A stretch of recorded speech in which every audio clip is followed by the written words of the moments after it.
want you to act as if the house was on fire. I have said those words before, and a lot of people has explained why that is a bad idea.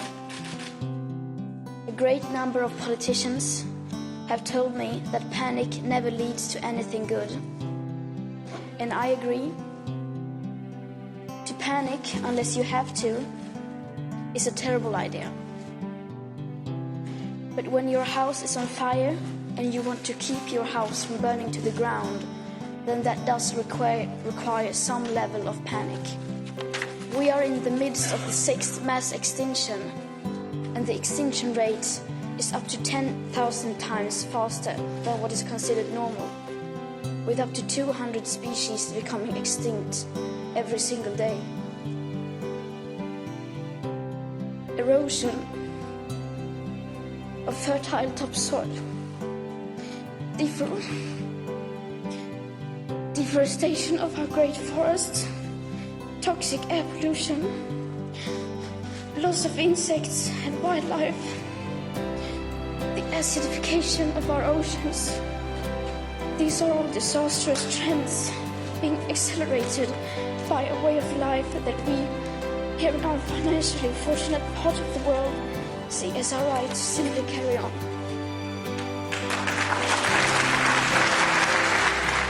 Our house is falling apart, and our leaders need to start acting accordingly, because at the moment they are not.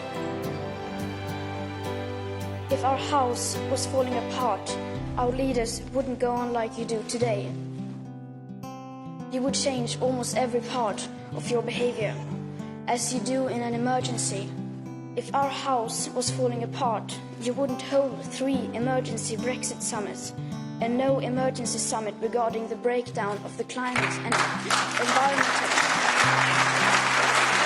The EU elections are coming up soon, and many of us who will be affected the most by this crisis, people like me, are not allowed to vote.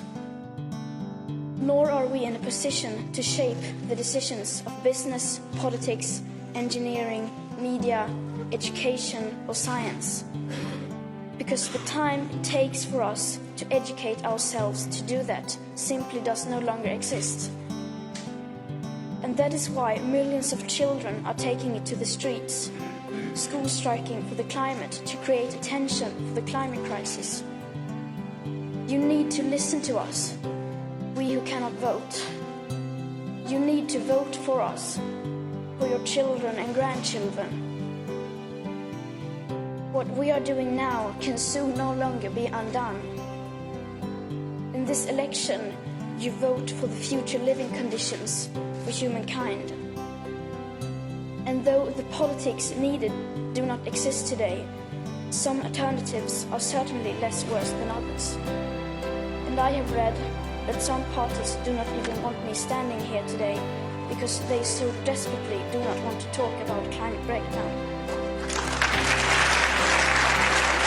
To do your best is no longer good enough. We must all do the seemingly impossible. And it's okay if you refuse to listen to me. I am, after all, just a 60-year-old schoolgirl from Sweden. But you cannot ignore the scientists, or the science, or the millions of school-striking children who are school-striking for the right to a future. I beg you, please do not fail on this.